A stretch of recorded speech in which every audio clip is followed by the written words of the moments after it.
everyone. Welcome to this presentation. I'm super excited to be bringing you this information on this important topic. It might be kind of challenging because we're going to be talking about potentially difficult and challenging topics. So be prepared, but I promise it will be worth your time. So this presentation is entitled The Essentiality of Cultural Responsiveness and Mental Health Concerns in Sports and Performance Psychology, Eating Disorders in Male Identifying Athletes. So my name is Kimberly Bowe, or Kim, whichever you prefer, pronouns she, her, hers. I'm a licensed mental health provider who works from a social justice perspective. I say this because our journey together is going to be about 30 to 45 minutes, and it's going to ask us again to look through a lens and engage in, again, potentially challenging topics, but I also hope that you will find it thought-provoking. So even in the field of sports and performance psychology, difficult conversations need to be had by sports and performance professionals and everyone who supports athletes, right? If we stop talking about things, they become secretive and shame can build up. And we'll talk a little bit about this in the presentation, but I want you to know that I'm here with you. We're going to take this journey together and you're not alone. So if we're going to make impact and change things for the better as it relates to the mental health of our athletes, we need to work together, challenge ourselves, and that is what we're going to do. So can't emphasize that enough. So you're going to get tired of me saying it probably, but I'm going to continue to say that probably multiple different ways. So with that said, let us dive right on in. So I begin every presentation I do with an outline. I think it helps ground us so we can engage more fully in the experience and gives us an idea of kind of the bigger picture and the journey we're going to be taking. So we'll be looking at mental health and trauma in general as it relates to elite athletes, which will also include an example of gymnasts. So I found a great study that helps us kind of understand some of this. And then we'll look at barriers to mental health treatment, which will set us up to look more deeply into the cultural aspects of barriers and the roles of culture. So cultural identity theory and intersectionality, in addition to discussing stereotypes, internalized racism, will be supplementing the conversation, by no means less important, but they will also bring in the needed cultural responsiveness and the advocacy that we need to be looking at from multiple dynamics in a difficult conversation around mental health. We'll also have already visited the topic of barriers to treatment, but we're going to come back to it again and more specifically with athletes to set the stage for the remainder of the presentation. For the mental health and practice implications is another piece that we will help set the stage for our conversation on eating disorders and male identifying athletes, which will be the final topic that we cover before concluding remarks. So now that I have you oriented, I will be also introducing paradox. So I find that there's something we need to sit with in this conversation. Beyond all the additional information, there's a paradox to be aware of. And then we'll do a little bit of acknowledgement of why we can't look at things in black and white, why there are shades of gray. So there's also one request I have of everyone watching this presentation, whether athlete, coach, trainer, administrator, is that you notice your body, how it reacts, where your thoughts go, and if anything is triggering for you in this conversation. Make some notes for yourself, and it'll come back to this request at the end of the presentation. Also, if for some reason you are feeling triggered and feel like you need some mental health support, feel free to reach out to the crisis line at 988 for that additional support as well. All right, as advertised, here we go. Trauma and mental health. So what happens in your body when I say mental health? What happens in your body when I say the word trauma? Make some notes. If you need more time, please feel free to press pause on the video, come back to it as you're ready. But no matter what, thank you for taking the time to engage in that exercise. Simple and quick, but potentially really powerful. So as I mentioned earlier, we will come back to these notes that we're taking throughout the presentations, and make sure you keep them handy. When we think about elite athletes, I do not know about you, but my mind kind of goes to the glamorous side where we see them compete. So I think about the Olympics and the interviews and the sponsors and, oh, what an amazing lifestyle that must be. We don't necessarily see the hours of hard work and the dedication and the the work that goes into that. And even though I am an athlete myself, not an elite athlete, the hours I spent on the bike and running, right, all for that one day of competition, and then people generally see just that piece. But they go in to make it look so easy, right? Those hours, again, aren't seen, and we tend not to think about it. Nor does my mind tend to think about the mental health for elite athletes. But thankfully, there are researchers who have taken on this task, so thank you to all of them. And all the references in the research noted throughout these slides, you can find the full list of them at the end. So if you would like to check my research, if you'd like to learn more, feel free, dive right on in. We do know that elite athletes have mental health concerns, right? And that they need to work on fortifying or maintaining their mental health. So even though we may not see, hear, or think about this aspect, it is a piece of their world. There's a particularly vulnerable period around the age of 19 that we need to pay attention to as professionals who support athletes. So even though 19 has been identified as that particular vulnerable age, I wouldn't just limit yourself to that.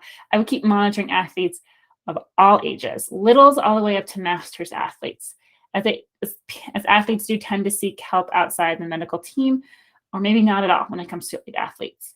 We need to be engaged with our athletes, and we need to be advocates for their mental health. Right? That's an important piece. We need to be advocates. So another hat we're going to be asked to wear. So as promised, I would bring up trauma. There's a lot to say about this topic on trauma.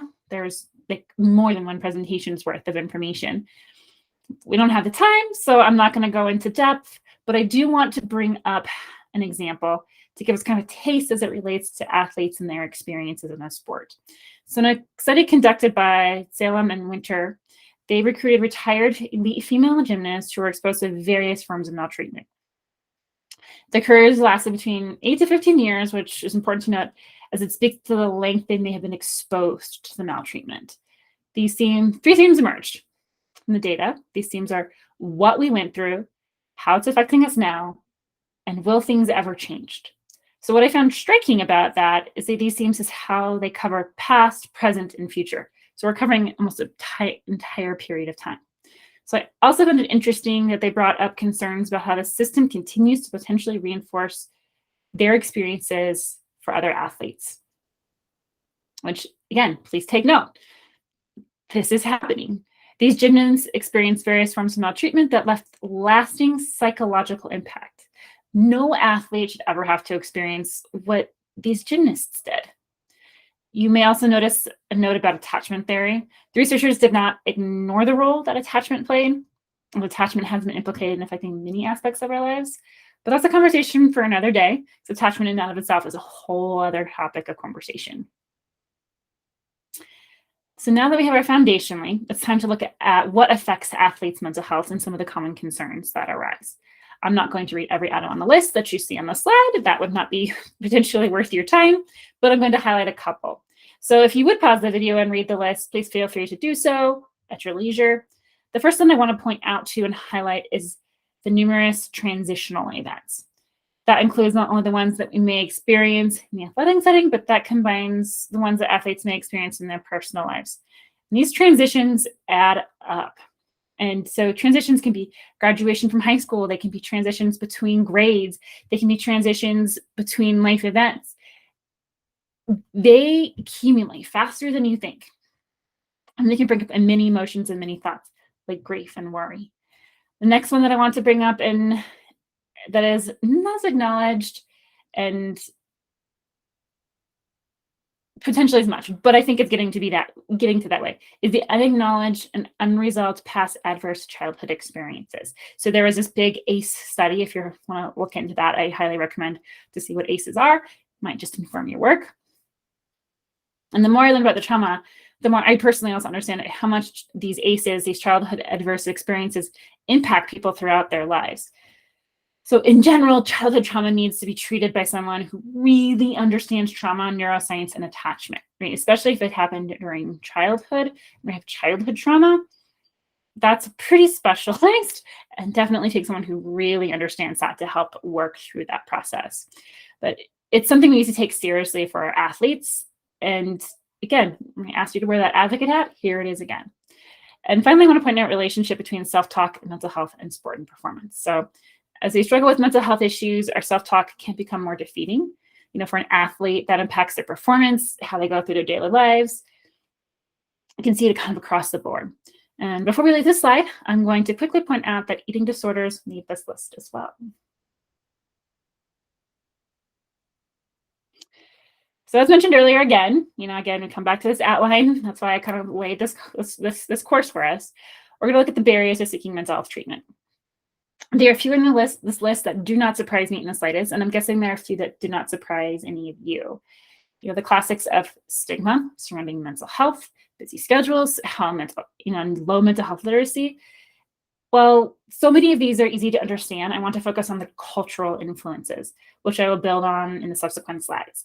But for now, I want to call your attention to hypermasculinity, which we will come back to when we talk about eating disorders. And to get everyone thinking about before these slides, what role does hypermasculinity play? So I'm guessing everyone has figured out by now this presentation is not one where you're just going to sit and listen. I'm going to keep asking you questions and keep asking you to gauge. We all need to be engaged in investing time into making things better for our athletes. This is a team process, not a solo process. So as forewarned, I would keep coming back to this because I'm really big on all these pieces. So transitioning to cultural identity theory, discussed in the outline as well. I'm going to refer to it as CIT, so I'm not potentially saying the whole cultural identity theory all the time. So it's a useful theory because it helps us to think about cultural influences, and there are cultural influences. We've seen a little taste of that earlier. So CIT strives to acknowledge cultural identity, which is crucial when we're talking about intersectionality on the next slide, because we all have multiple identities. Right? Think about that.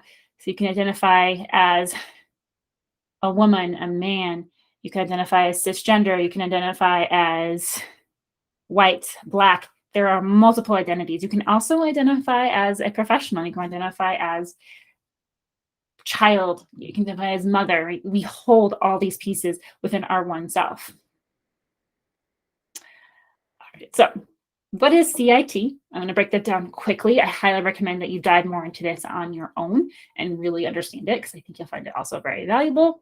So there's 7 components that we're going to consider. I've listed them briefly on the slide, and I'm going to kind of go just a touch more in depth, and as advertised, not too much. So this theory was found by Kohler and Thomas in 1988. The first component is avowal and ascription. So avowal speaks to self-presentation, or how a person portrays themselves and how the person views and expresses their feelings about their social group, okay? So ascription refers to how a person perceives and refers to others. So we have self and others. The second component is modes of expression, which is all about the incorporation of fundamental symbols, memes, categorizations, and norms that are shared and respected to show how a person belongs to a particular group. So I don't think I need to give you examples, but I think you could come up with them on your own as well.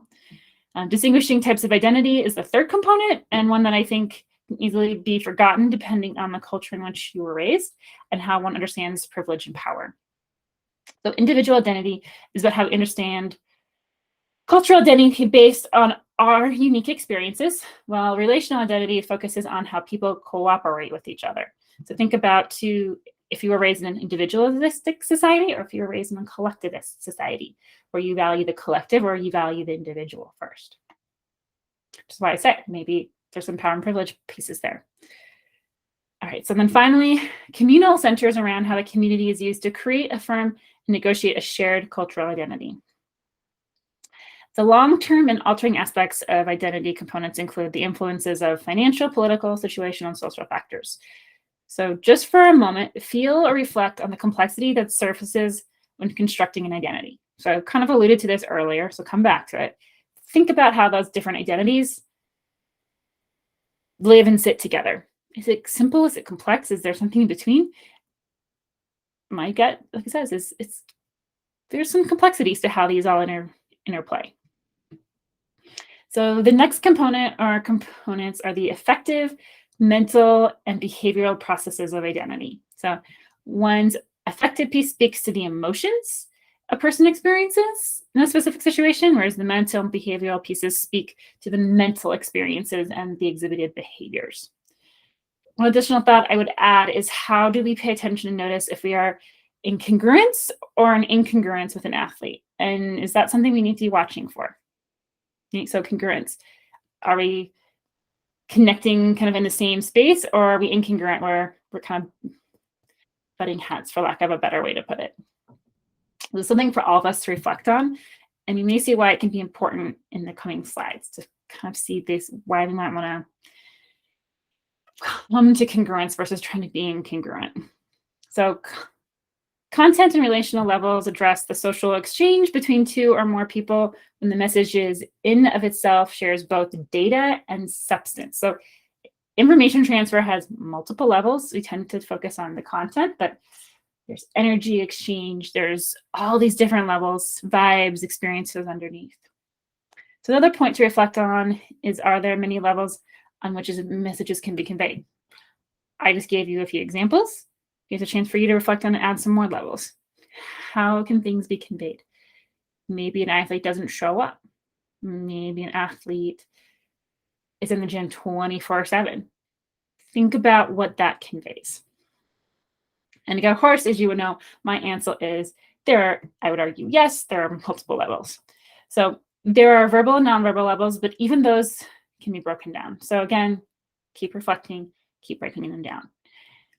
And again, I encourage you at this point to stop the video and do that and see what you come up with. Then finally, the last component is the salience of prominence. So this introduces the idea that a person's cultural identity becomes apparent and draws attention in specific situations. So if you know that already done so, I would strongly encourage you to pause the video, check in with yourself, and maybe work through these different components for yourself and see what you learn. And then come back and join us and we'll continue on. All right. Thank you all very much for staying with me to this point. Again, I know I've basically thrown you into the deep end, but thank you for treading water and staying with me. So as we arrive at one of my favorite topics, this is one I hope that will pull in some of what we previously talked about, and I hope helps integrate some things for you. So intersectionality, introduced by Kimberly Crenshaw in 1989. This theory is still alive and well today. This theory was made and still has had quite an impact. And it gives language to speak about experiences and discrimination. So what this theory demonstrates is how social identities work on many levels, which results in unique experiences, opportunities, and barriers. I'm going to say those again: experiences, opportunities, and barriers. This means that oppression may not simply be reduced to one part of a person's identity. In the previous layer, I talked about cultural identity. This is just one identity we carry. Other cultural identities then intersect with our gender identities, racial identities, for example. That has implications for our mental health. And as Crenshaw explains, greatly impacts the oppression we experience, which again comes back to impact our mental health. So I would encourage you to sit with that too and think about intersectionality and how that plays a role. All right, so fair warning, in the next couple of slides, information dense. And rest assured, I'm not going to cover every detail, and I don't normally put this much information on slides. I really want you to engage with me versus reading the slide. However, I think there's reason for me doing this. I do want you, if you have the time, to read the slides, and I hope that it inspires you to dig deeper and learn more. So I will just going over key points in these slides, so that way it gives you the sense that you can go and take it where you want to go to, not just go where I want to go to. So internalized racism works by silently fragmenting communities, creating division within groups, decreasing their power, and leading them to fight among themselves with the goal of fitting in and not being at the bottom. So I want to do a quick comparison to the idea of sense of community using Macmillan and Chavez's model, where we're looking at, again, building a sense of community compared to that. So their components include membership, integration and fulfillment of needs, influence, and shared emotional connection. So all of those pieces are necessary. And then coming back to internalized racism works by ensuring communities of people do not connect driving a wedge in identifying as a member, ensuring white body supremacy remains influential and that people feel like their needs are being met in the form of possible protection. So now imagine that you have an athlete who's experiencing internalized racism in addition to their mental concerns. We have another layer of complexity to consider. How do these layers continue to contribute to mental health? Something else to consider. All right, so we just covered internalized racism, and now we're going to weave in stereotypes. So here we go. We keep pulling in different pieces, different threads.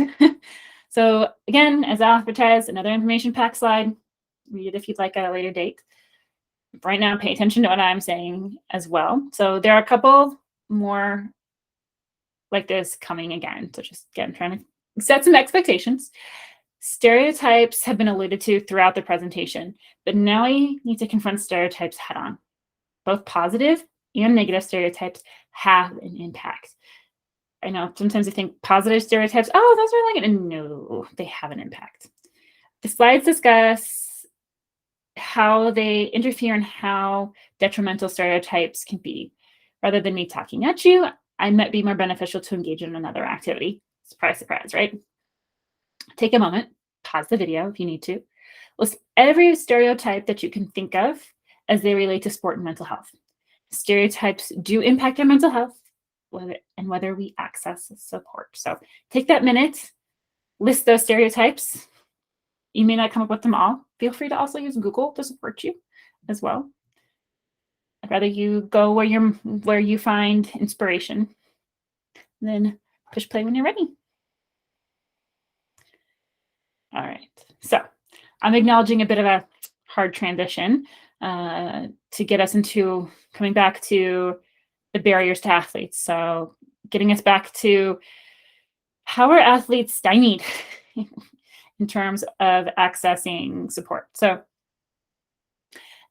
we're going to recognize some themes that we've been talking about. We're going to come back to these themes. So additionally, this is not an all-inclusive list, and it's meant to be more of an introduction. So we see our friend stigma returns and seeing that mental health as a weakness. Think about ways that we actually learn some of these things. Might be surprising. You might think, oh, well, we learn about it because of X, Y, and Z. Be creative, step outside the box, think of some other ways we might internalize those messages. And as we have just been discussing for the past several slides, the role of culture, identity, and providers understanding these pieces and systems and how they continue to prompt inequity. Right? So we've got system level issues as well.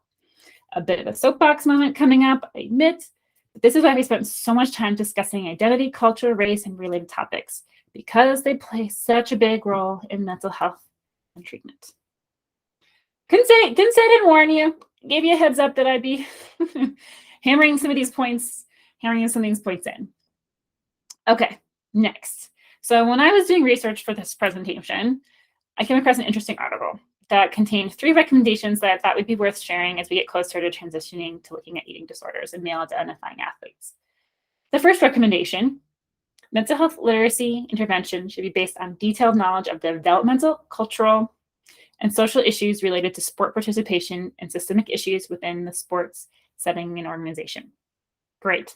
As you've seen thus far, that is a detailed, complex process, and we have only visited a small piece of that vast topic, but also super important. So our second recommendation that was in this article, mental health literacy intervention should be designed in a manner which takes account of cultural issues, contexts where sports organizational goals are considered while helping organizations recognize and address mental health systems and disorders, and also create sports environments where individuals can thrive. Again, I kind of like the end where it says thrive, not survive, not just exist, but thrive and really just be them and be the best them. So again, culture and context within the intention of helping individuals still there. And again, thriving is different than existing. So again, if we're working just on the physical and forgetting about the mental side of things, the chances of thriving aren't quite as high. All right, so coming to the third recommendation, mental health literacy intervention should be measurable on an impact for both organizational and individuals. So we need to track our work so that everyone does see the impacts on the athletes. This includes my role as like a sports professional, in addition to your roles as coaches and sport and support professionals, that means we need to be thoughtful and strategic about how we come together to create the changes we need and be able to demonstrate its effectiveness. That can be quantitatively, like with numbers, but I also would argue for qualitative. Stories mean something. Stories also have an impact. So now in the spirit of these recommendations and encouraging mental health literacy, we have come to the point in our presentation where we're going to use eating disorders in male identifying athletes to continue to encourage our growth and development in service of our athletes. But quickly, as advertised, as I was kind of like, okay, we have to remember to hold a paradox.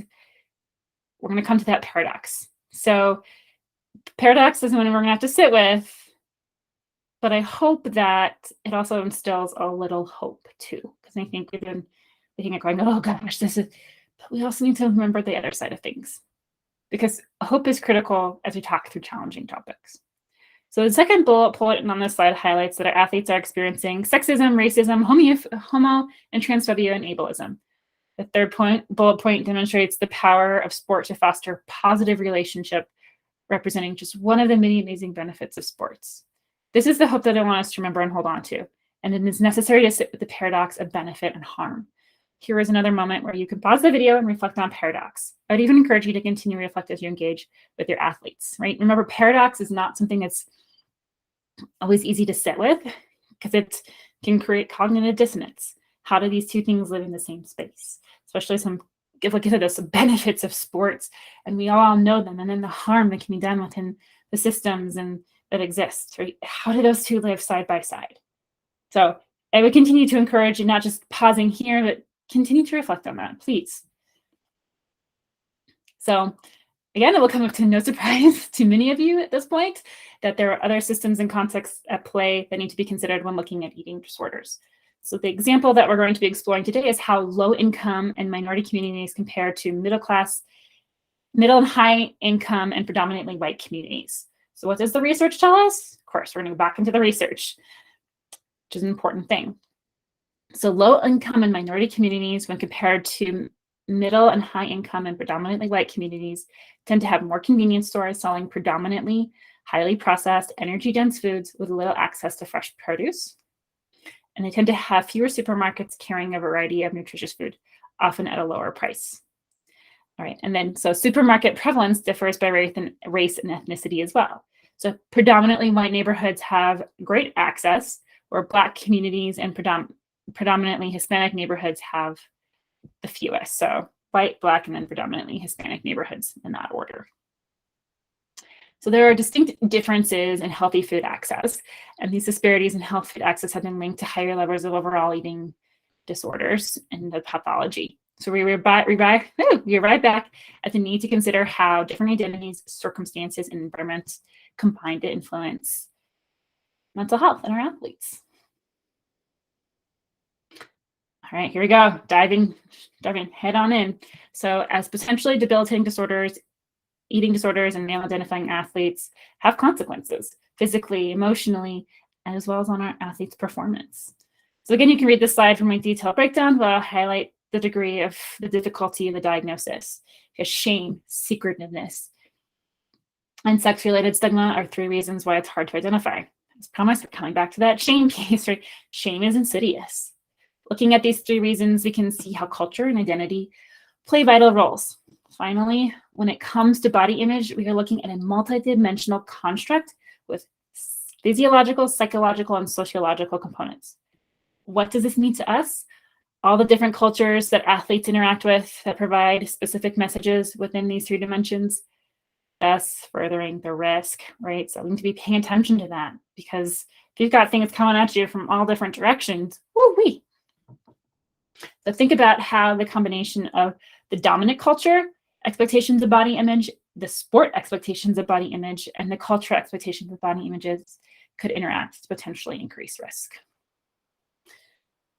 Whew, okay, thanks for hanging in with me. We got a couple more slides to go. So take a minute to look at this slide too. What themes and information come back around? Psychological factors. So we've got gender roles, masculinity, again, told you we'd come back to that, and culture. This list could go on. In the slide, we already brought up the idea of shame. Shame, again, is insidious and makes matters worse because it reinforces the idea that there is something fundamentally wrong with us. So I'm going to take a quick minute to distinguish shame versus guilt, right? Shame is, again, as I just said, something wrong with us. Guilt, on the other hand, is I made a mistake, I feel bad about it, I want to rectify it. It's not that there's something fundamentally wrong with us. Our behavior or something about that was inappropriate and I'm going to fix it. Right? So two very fundamentally different concepts. So taking it one step more, we can see how pressure in combination with risk factors can become a potentially potent combination for male identifying athletes. Because we do not necessarily think about male identifying athletes at risk for eating disorders, we may miss the signs and even maybe add to the problem when it comes to mental health literacy. So it is time to talk about and confront these topics, and I challenge our current understanding and beliefs. So again, here we are again, asking you to step into this challenge wholeheartedly to help change things for our athletes. And again, look again how dominant culture, right? We tend to think about how female identifying athletes are dealing more with these eating disorders. And then a population gets missed. All right, we made it. We made it through our journey. We're at our concluding slide. And you'll see on there a quote to close with rather than me giving you some more information, because it already has been information packed, but I hope it has been thought-provoking and you have taken something away. And throughout, I've asked everyone to write and reflect about what's been being said. And I hope that you have. So take some time to review what you've written and reflect on what you've noticed in your body throughout. Did you learn something new about yourself? What about your own experiences and how they have an influence? And hopefully, at least, you have leaving this presentation with new insights that you can apply to your role. My passion for working with athletes from this perspective, being a social justice perspective, just as a reminder, means that I hope that everyone of you takes the action to make things better for your athletes and advocate for changes in some of the systems that we've covered. This leads me to the slide on this quote, on the quote on this slide, and I'm going to read it out loud. So, unless someone like you cares a whole awful lot, nothing is going to get better. It's not. It takes each and every one of us to do the work of making mental health a priority. We need to be a voice for change so that, for example, male identifying athletes do not have to face eating disorders and all athletes can thrive. So again, references, if you want to dive right on in, have at it. Again, contact information. I love to meet people. I love to dialogue. I'd love to be of support.